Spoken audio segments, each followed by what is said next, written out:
Hello, Table Talk live show of Ocala, Florida. My name is Tamar LiCalzi and I am a concierge personal trainer.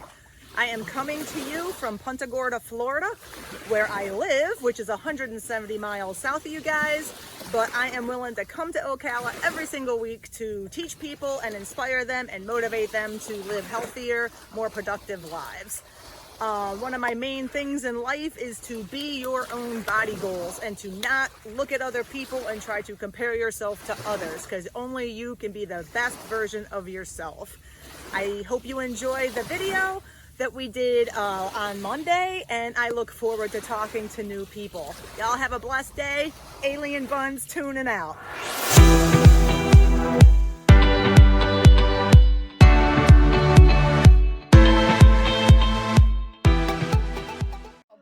Oh Look, boy, I'm girl. getting Oh boy. Okay, well, water. Dry You're mouth. a water fountain Dry over mouth. here. No, it said don't be drinking out of them. It said it was not for consumption. Water fountains are not for consumption? Well, those ones obviously must have some poison on them or something. Or toxic moldy water or rusty water or something. I don't know. It was like not for consumption. It's like, oh, There was decoration. Oh, yeah, maybe. Water fountain decorations. Yeah. Oh my gosh, we're gonna get kicked out of the park for being so loud in the Shalom Park. The Shalom. Oh look, there's a person back there. They're probably like, "Don't say so loud." That girl with the camo hat. We're starting a lot of ruckus. We're starting a lot of ruckus. No, Hi. They seem nice, even though I can't see them.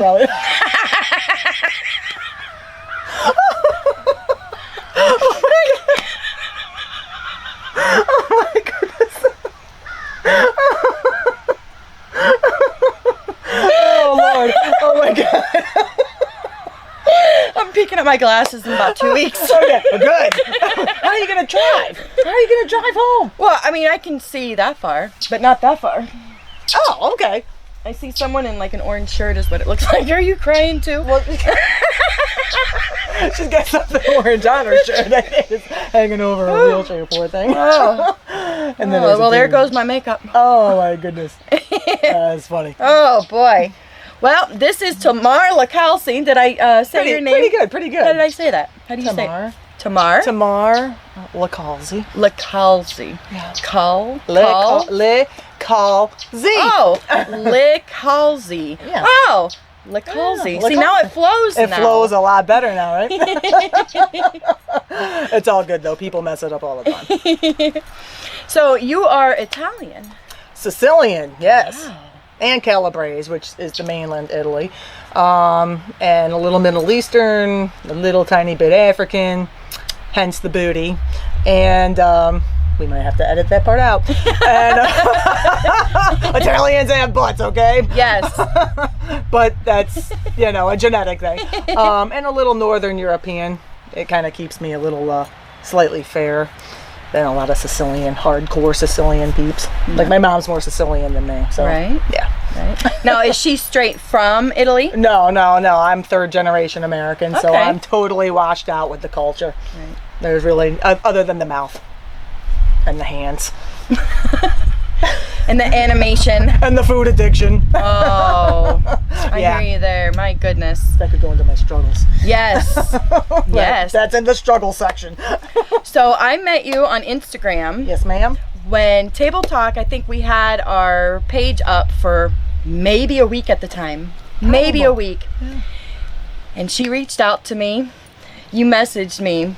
I don't remember exactly how you phrased it. I do remember the part where you said, "Oh, I wish I could pull it up. I'd love to be on your show sometime." Because I come to Ocala all the time. And I read the message. And I like the message.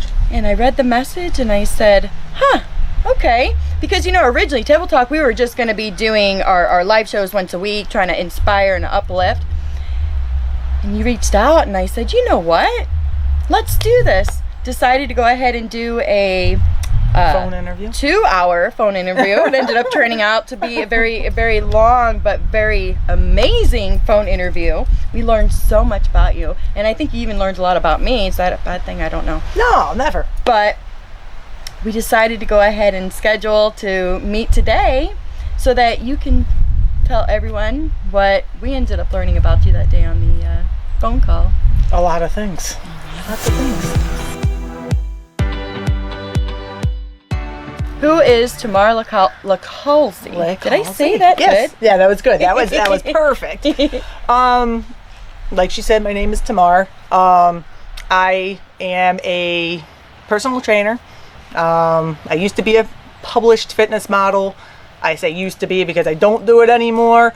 It was something in my past. I'm an athlete. I am a prior restaurant person. Not person. I didn't own it. My boyfriend owned the restaurant. But I was very integral in the restaurant business for many years. I put myself through college doing that. We were on Food Network back in 2011. That's a story for another day. I could really give you some inside tips about reality TV. It's not reality. It caused my Hashimoto's to really flare up. What else about me? I didn't even write my stuff about me down.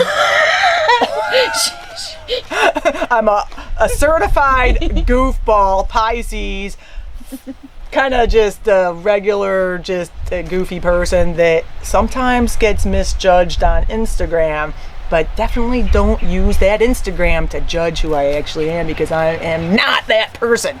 I can tell you what, prior to doing this video, because we met about 1:15, which I don't know what time it is right now, probably about 2:30.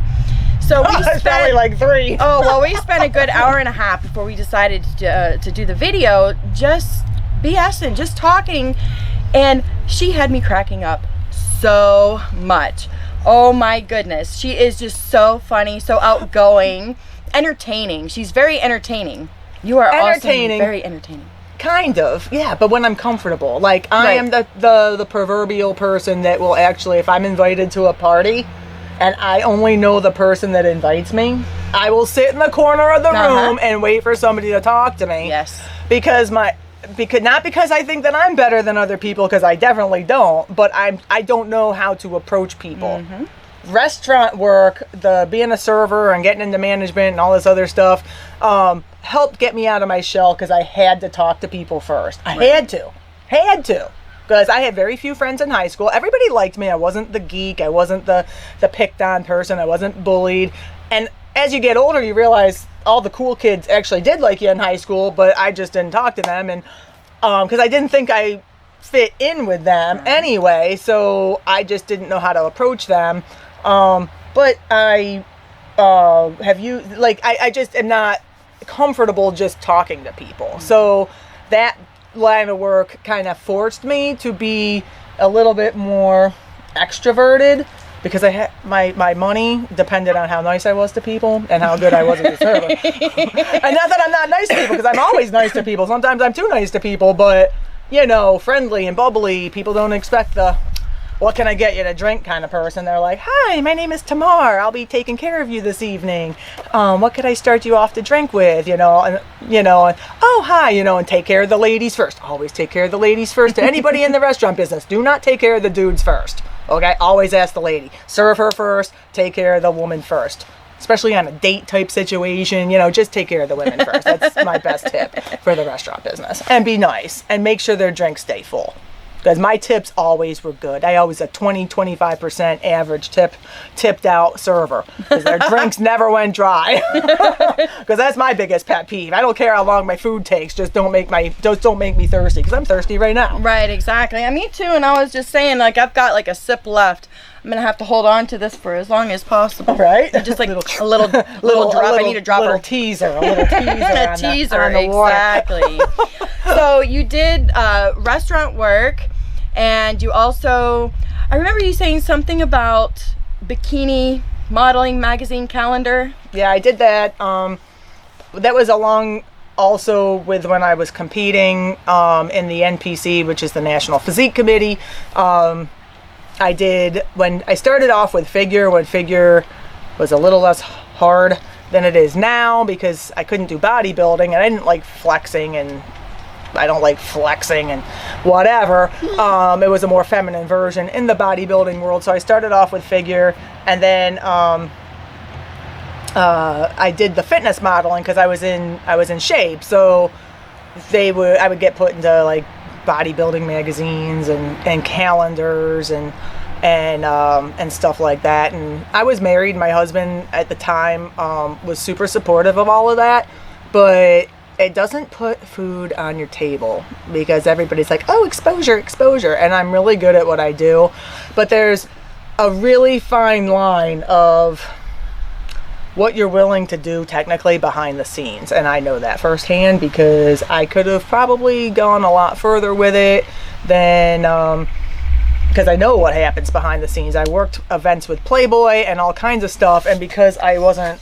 willing to be arm candy for somebody, kind of like, all right, well, she was a good worker, but need more. We need a little more from you. You know, it's like, okay, well, I'm sorry, that's not my character. No judgment on anybody else that does that type of stuff. I could care less what other people do, but I wasn't going to sell my soul to the devil in order to make money. Mm-hmm. So the fitness modeling, my immune system and my autoimmune diseases started to really overtake me in the restaurant years when we were on Food Network. So I wasn't able to keep my body in shape because I constantly was being flared up. So then I had to figure out what was going on. And if I'm a perfectionist, so if my on certain things, not everything. If you saw my truck, you'd be like, "Oh, she ain't no perfectionist."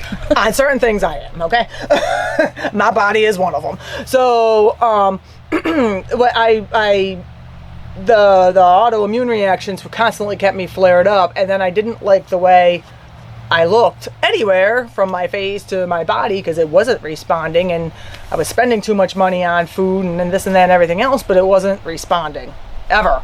So I'm like, how much more exercise can I possibly do? And I'm not losing any weight. So come to find out, I had Hashimoto's, which is autoimmune thyroid dysfunction, typically on the hypo side, but I worked out so much that I never really gained too much weight. Not until I moved to Ocala in 2014, and I got up to the biggest I'd ever been in my life, but that's another story. But I couldn't really lose weight either. So competing had to stop. And then of course the fitness modeling and stuff really stopped because I really, even for exposure purposes and or just self-promotion purposes, I just didn't like the way I looked. And in a way, no amounts of Photoshop can really do anything for you. I mean, because people overly Photoshop their pictures now, but that's still an art, actually, and I'm not against Photoshop, so it depends on the look that you're going for, but I don't know, it's just kind of one of those things that... Yeah, and how you're wanting to come off to people, it's kind of, what's the word I'm looking for, not contradicting... But you want to keep reality. Right, if somebody meets you in person, that's not what you look like in your pictures, right. So it is better to kind of avoid as much filtering and Photoshop as possible. But right. It just kind of depends what your market is and what you're going for, too, though. Right. So I understand that completely. Right. So, anyway. Well, what else about me? What else about me? I'm goofy. Oh, I already said that. I really actually am very intelligent. I was really good in school. I had a scholarship to the University of Miami out of high school to go into their pre-med program. Due to bad personal choices, I opted not to go there, went to community college instead, got my AA degree, and then I was supposed to go to UF to do what I was supposed to do at Miami, and then I met a guy and made another dumb decision based on fear. And no, that wasn't based on fear, that was based on a dude. The first one was based on fear, but not my own fear. It was fear of implementing.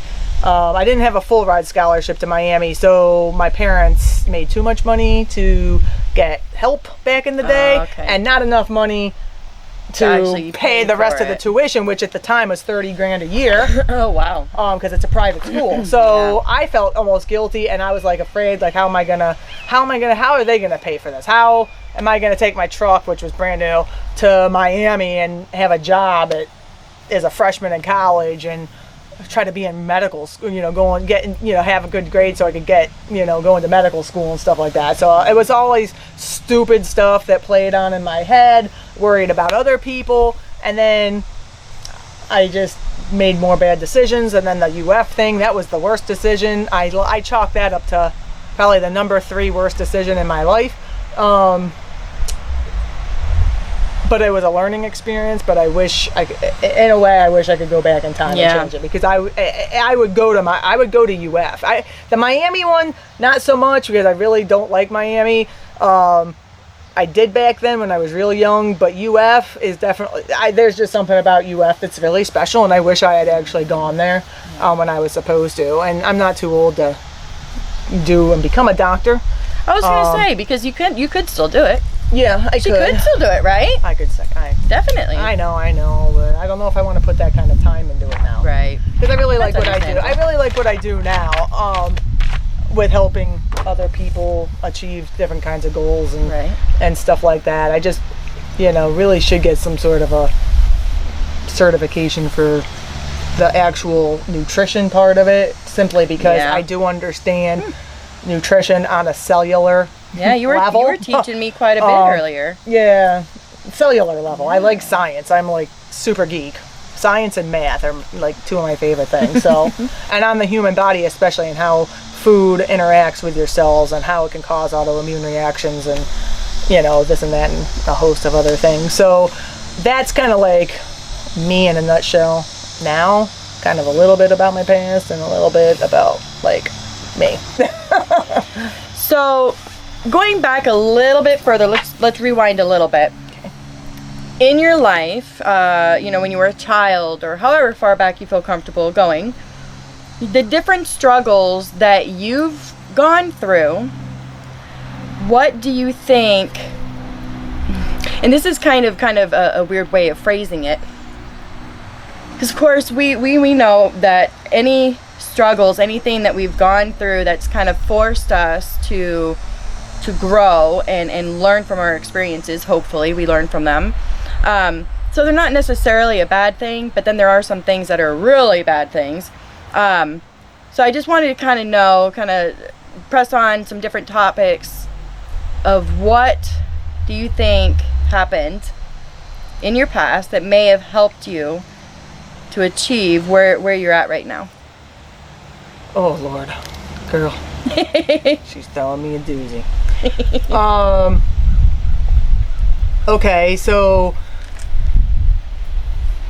as a child growing up, without divulging too much personal information about my family, because that's not my business to tell their business, some of the things that I saw and experienced, kind of at the time was you're a product of your environment. And I'm not going to say I didn't have a bad family. I had a very, financially had a relatively good upper middle class, whatever that is. Like nowadays there's no such thing. But back then there was, in the 80s and 90s and stuff like that, secure with that type of stuff. I wasn't really abused, really bad. I was sexually abused, but not by anybody in my actual family. But I was sexually abused. And then my biological father, I'm going to tattletale on him because I don't talk to him. He abandoned my brother and I as kids. We were late teenagers and stuff like that. So abandonment issues, sexual abuse issues, and other types of things. I think what they ended up doing was, and for a while, it created a, I'm having a hard time here thinking, girl. That wasn't on my questions.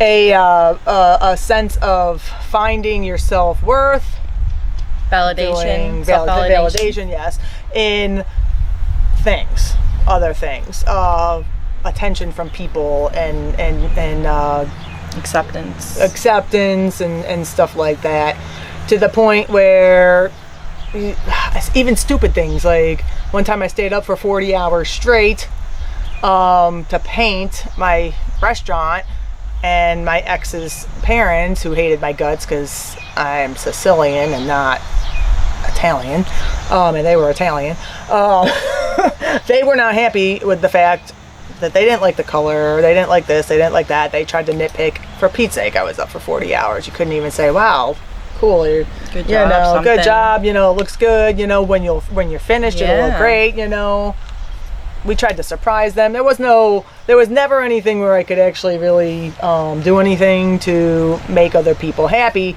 So giving myself to people, even in long-term relationships, when you do that right away, I found even though they ended up being long-term relationships, they never were long-lasting, 3, 4, 5 years. And that other person had problems, those other people had problems too, but it's about me and how I'm handling myself, not about them. Because you can't use them as an excuse for your own bad behavior, because you have to eventually grow up and take responsibility for your actions. And even if it's because you're still trying to find something, you're trying to be validated in whatever it is that you possibly do. So really, can you ask the question again slightly? I get off on these tangents. I can't keep myself straight. Basically, you've basically answered it. I was just asking things that your different struggles when you were a child. What have they taught you in order to grow and accomplish what you've accomplished today? So everybody knows like who you are, what you do. Just how did everything kind of come together? How did you grow from those experiences, from those struggles? Well, I grew from them, I think, because at the end of the day, I had to become more reliant on God, really totally reliant on God. I had to not really give a crap what other people thought about me. My Instagram, modeling, whatever. I know the reasons behind pictures. I know certain things. I could wear a frickin' potato sack and somebody's gonna judge me for that, and still think I'm an attention-seeking whatever because, whatever. So people, small-minded, simple-minded people, especially when they're jealous. There goes my water bottle, so no water for you. Yeah, no water for me. But they tend to, because they're not happy with themselves. Well, they pigeonhole they're you. Jealous, and and they tend to judge. They project it. Yes, projection. They project their own insecurities onto you. Yeah. So because of all of that, I have learned to not do that to other people. I see plenty of things online that I don't like or even agree with, but I don't attack them on their page. I don't say anything to them. I don't DM them. I don't do whatever. If I really find it super offensive, I unfollow them. Yep. Especially if I'm not friends with them in real life. But I don't belittle them and castigate them and shame them. Body shaming is a big thing for me. People do it to themselves and people do it to other people. And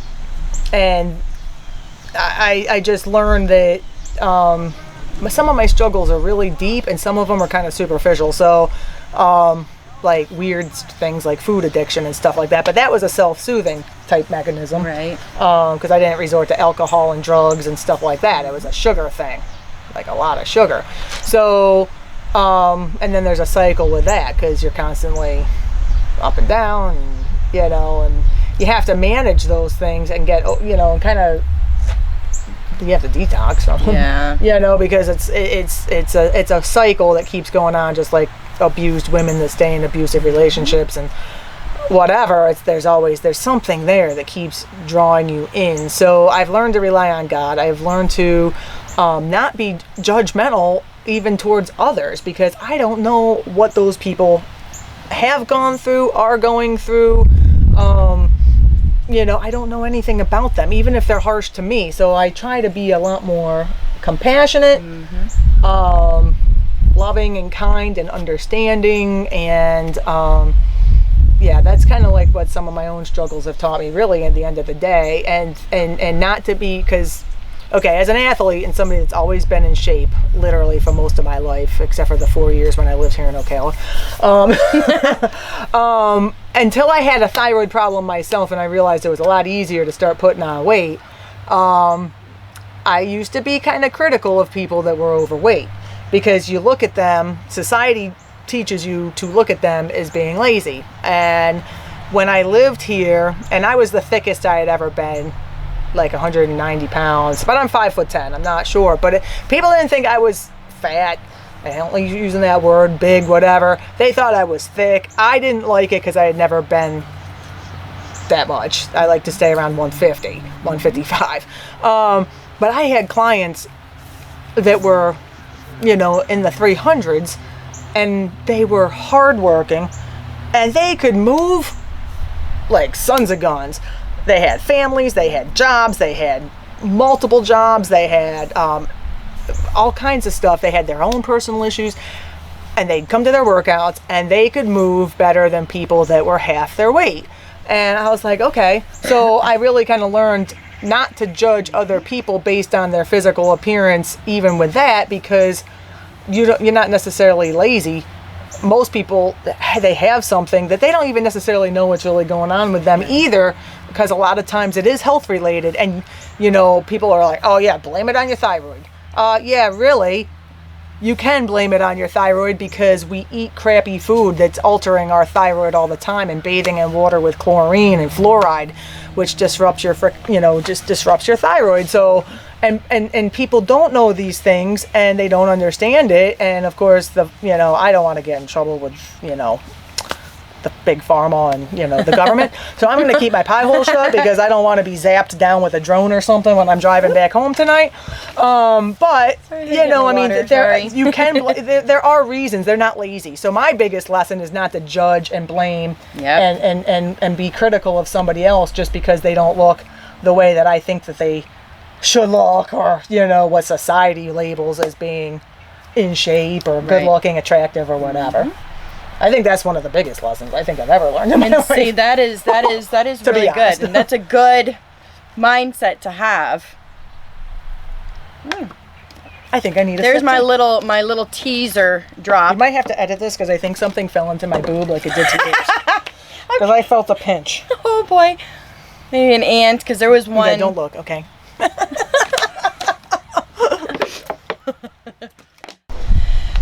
So we just got back from a little water break because I was completely out of water, and we ate some pistachios, which I haven't had in forever, and they are absolutely amazing. What is that brand? Wonderful. Wonderful. No shells, so they're easy to eat. So you say that you get those from Publix? Actually, Walmart has them the cheapest. Publix had them on sale the other day, buy one, get one free. So then it's cheaper at Publix. So. Okay, well, I know what I'm going to be buying after I like them because they're shelled. They're easier to eat. Then I'll eat the whole bag. Hence food addiction. I mean, not literally the whole bag. I could literally eat the whole bag. No, I mean, I ate half is edible? Well, not the, girl, you got me on that one. I don't know, it probably is edible. It just hurt coming out the other direction. Yeah, probably. Really bad. Really bad. So before we took off on break, we were talking a little bit about your different struggles and how you believe that they kind of helped mold you. They helped you to accomplish everything that you've accomplished today. And we were talking about some different advice and I can't remember the exact quotes that you had used. I can't. My memory I don't is even remember horrible. my own exact quotes. But somewhere along the lines you were talking about not judging people. Mm-hmm. Learning that back in the day, how you used to think that people were lazy if they were thicker, if they weren't, but then you ended up learning through your personal training with these individuals that they're actually hard workers and have other issues that they have to overcome, or that they don't even understand or know that they have. Because I dealt with well over 200 people mostly women in Marion County. And I have dealt with, since I grew up mostly in Charlotte County and live in Charlotte County again, I've trained well over 60 people in Charlotte County. And geographically, a human is still a human, and women are still women, and we have a lot of the same issues. And I trained a lot of men. I've probably trained at least 30 or 40 men that wanted to lose weight and had even self-esteem issues and stuff like that. So, and you're like, wow, you can't even look at a guy as thinking, oh, he's got it all together, whether he's slightly out of shape or whatever, because they have their own things that they battle from. Childhood issues and just how they've been treated in life and everything. So, and then those things become food, and me eating this whole bag of pistachios. Yes, I like to eat, but it's like a boredom drowned out pain / reward system / all this other stuff. Calming mechanism. Calming, give me something to do with this Italian mouth that I got that likes to talk. Keep it busy. That's why I chew a lot of gum.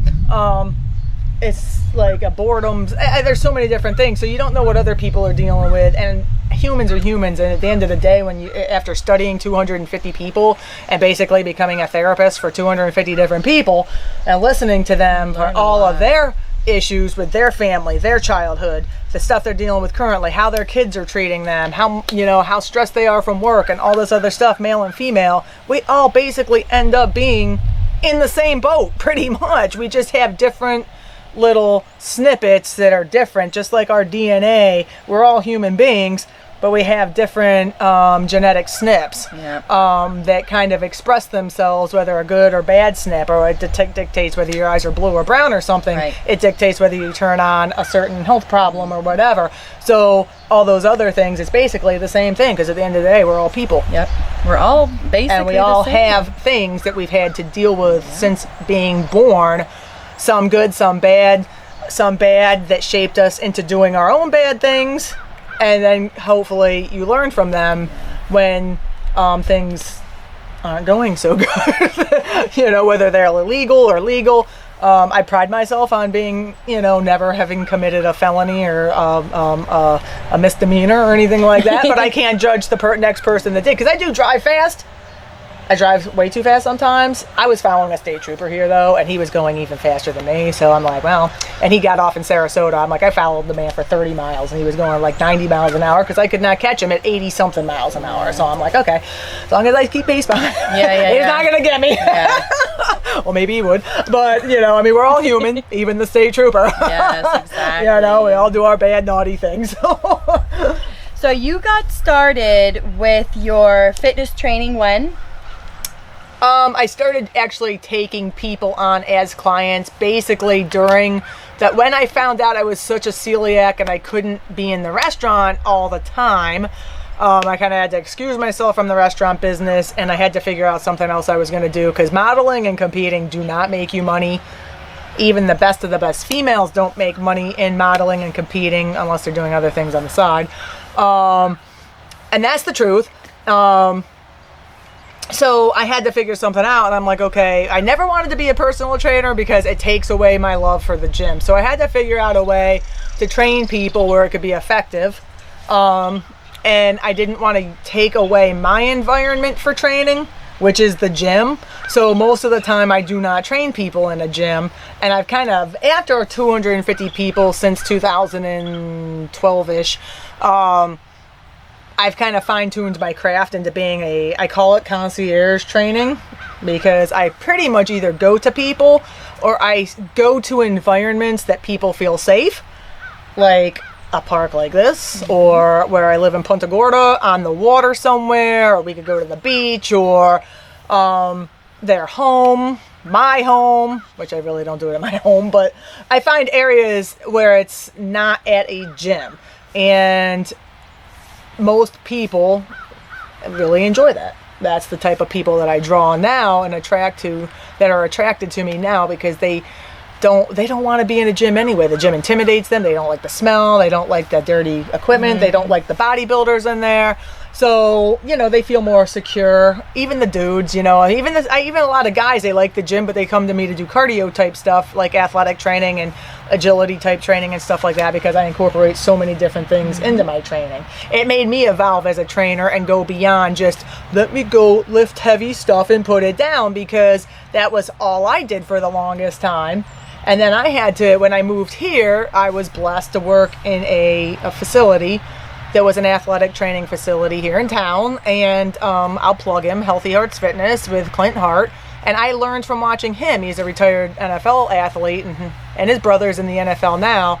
I got to learn a lot from them and just incorporate different aspects of that. Now, I don't only do that, but I even incorporate that into my own training for body shaping and keeping myself fast and movable and mobile and movable. You know what I say? Flexible, even limber. Limber and all that stuff, and just quick. And because sometimes some of that stuff you have to use your brain even when you're working out. So it's not just let me lift something heavy and put it down. Yeah. There's multi facets to training and being in shape. So it evolved. My own training style has evolved. As far as how I train people, men and women, and what we do and what their goals are. And some people don't really care about losing weight; they just want to be internally fit. So you used to live here in Ocala, but you're currently you moved back to Punta Gorda, and you still travel to Ocala to train. Yes, I do love my Ocala people. Wow. I'm a native Floridian. I was born in Homestead, the 305. On 305. That's March 5th.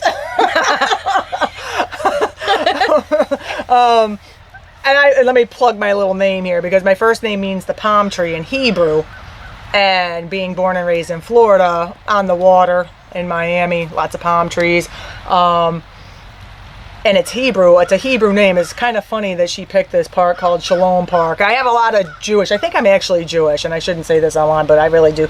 I mean, because, I don't know if I'm Jewish or not, but I could possibly be Jewish. I love Israel and the Jewish religion, or Judaism, or whatever. So anyway, it all goes to my roots, like my name and the numbers. I kind of do like numerology a little bit and all that stuff. It is very interesting. I've been dabbling a little bit in that. I kind of it's like it's a little interesting, because my birthday is 305. I was born in the 305, which is Miami, South Dade County, and I look at the clock all the time at 3:05 in the afternoon or even in the morning, and when I go running, I pick up my phone and it's 3.05 miles. I can't tell you how many times that happens. All the time.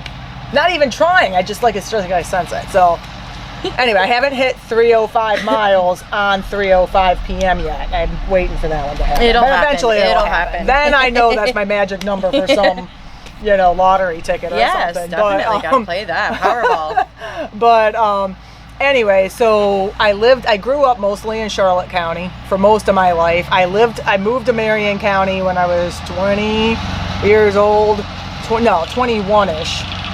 No, 22 to 24. I moved back to Charlotte County, stayed there until I was 37, went through some major stuff, and the reason why I came back to Marion County in 2014 was because my mom and my brother lived here, and I had to start my life completely over from scratch, and I didn't have literally like $1 to my name. Thank God my stepdad took care of me, which he didn't have to.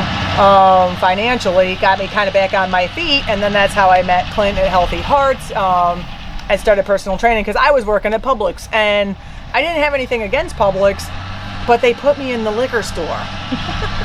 I don't drink liquor. I mean, I had a restaurant, so I understood liquor, but I'm like, oh my God, I felt horrible peddling alcohol to people that I saw every single day, the same people, drinking the 175s. Oh my gosh, I feel bad. These people are going to die from this, I ended up making some clients. Okay. So that's how I got some of my first clients. And then because of my thickness, I was so thick, lots of booty. I was known as the stallion. Because I guess my butt looked like a big horse's behind. I guess it did. I mean, it was huge. It was huge. I love, and it's funny, not trying to steal your show here, but it just reminded me, I have allergies severely, right? But I would absolutely love to have a horse. I am severely allergic to horses, but what I love about them, when they run, when they gallop, I love that. I don't know why. Horses. It must be why they called me the stallion. Guess In the gym, I got this nickname. I didn't know it was a compliment. I was like, oh my gosh, what's that mean? And people are like, oh, don't worry, that's a compliment. I'm like, oh, okay. So it was kind of funny, right? And I kind of went with it. And then, you know, I ended up leaving Publix because I started getting clients. And then I went to Healthy Hearts, and a few people from there hired me. I felt they liked the way I was built. I didn't, but they did.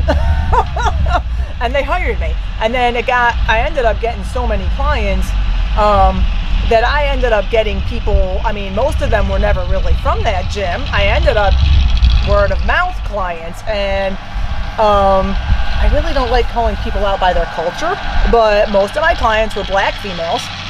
And I got the nickname Tamar for like Tamar Braxton. And in that ethnic group, the word just spread. So it was like, oh, she's built like this, and you should train, have her train you. And everybody loved me and embraced me. And multicultural people. I trained all kinds of people in this town: men, women, black, white, Hispanic, just multicultural people, and I ended up being able to help them with anything, whether it was, even if their bodies didn't change drastically, it was emotional and spiritual. And I have texts, you make me feel so good about myself and all that. I'm kind of tooting my own horn, but that's one of my biggest things that I like to do with people, is make them feel good about themselves, because they have to understand that they're not going to be built like me or the next person or their idol on TV in a month. That is impossible. To be built like somebody else that looks a certain way in a very short amount of time. Even with surgery, it's impossible, because you still have to perfect that surgery after you heal. Right. It's and not sometimes a overnight thing.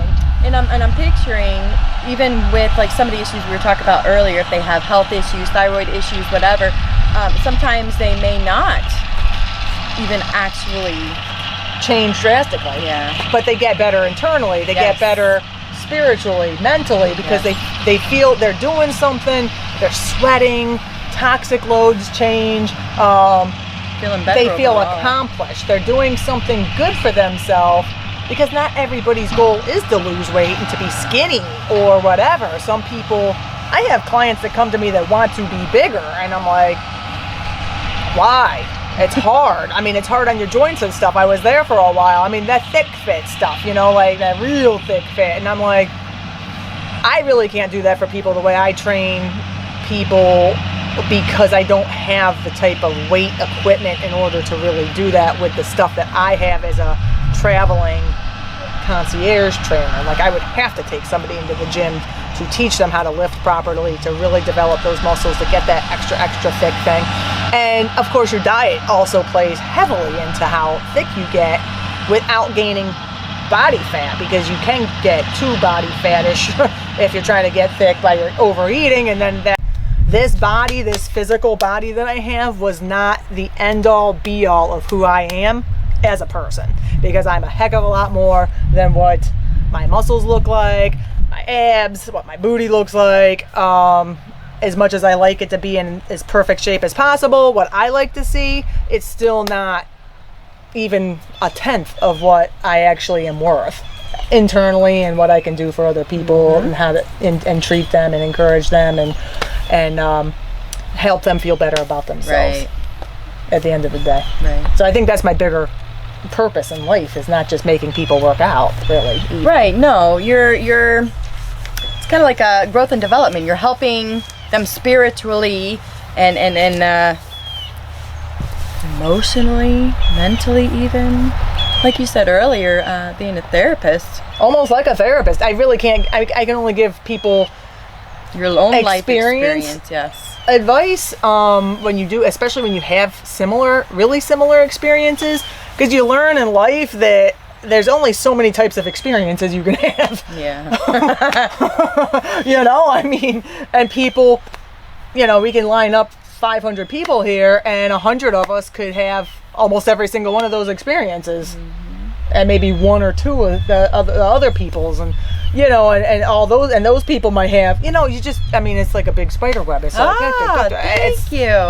I've said that so many times. It is definitely like a spider web.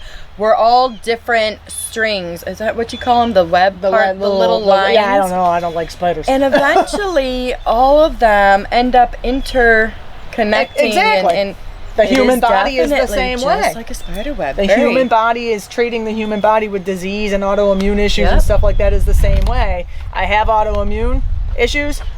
You really do have to go to the gut most of the time to deal with them. So you have to fix things, take things out of your diet, whether you want to or not. And because that gut will eventually send off little things that'll affect this, and this, and then those, that, and that will affect this.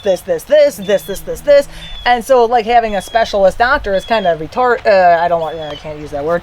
It's kind of pointless. There we go. Because it's please bleep that part out. I don't mean that bad.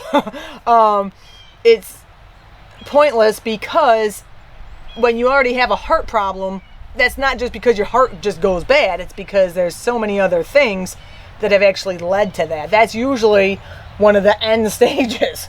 It's like you don't realize. That's why I'm always trying to tell people, even if you don't have any health problems now, clean up the way you eat now, because our food is poisonous that they give us and that we're told is healthy.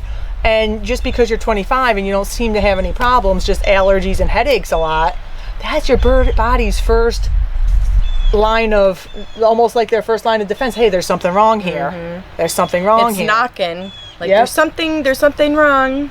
Eventually it says screw you, like it did to me. And all of a sudden I would eat gluten and I would look literally like I was 9 months pregnant. And by the next day I looked halfway decent. And then I'd eat it again, and then the other sub effects were like freaking exponentially bad. The neuropathies, the loss of hair, loss of tooth enamel, the palpitations in my heart, the lady time issues, the joint pain. The neuropathy is a big one for me. My skin would erupt, like I looked like I had ant bites all over my face and my chest, and then you get nail issues, and the list could go on and on and on of every single little sub issue I've had in my life from these autoimmune problems. But those are still like a lot of those are still knock before you get the big deal, which is usually cancer, heart attacks, aneurysms, Alzheimer's, big diseases, and that kind of stuff. So once you get to that stage, you're kind of, not that you're still hopeless, but that's like, that's the beginning of the end. It's going to be hard to bounce back once you get to that. Certain things, yeah. So anyway, that's about life in general is kind of like that. Yeah, it definitely is. The spider web. Yeah, the spider web. The spider web. Before we end the show, I told you I had a special surprise for you. I forgot. I'm so excited. I had to open it up just to double check it and everything, and then I put it back in here, and it came with bubble wrap, and I was like, you know what? I don't want her to go through all that unless you like the bubble wrap. Oh no, I did when I was a kid. It was like, and I had to pop every one. Thank you. You're welcome. Wow, I'm like intrigued. And I'm giggling like a little girl. Oh, my goodness, this is so cool. Oh, inspirational leader. Yes. Oh, it's like a little. It's got a little base in there too. Oh, is that what the other? Oh, Yeah.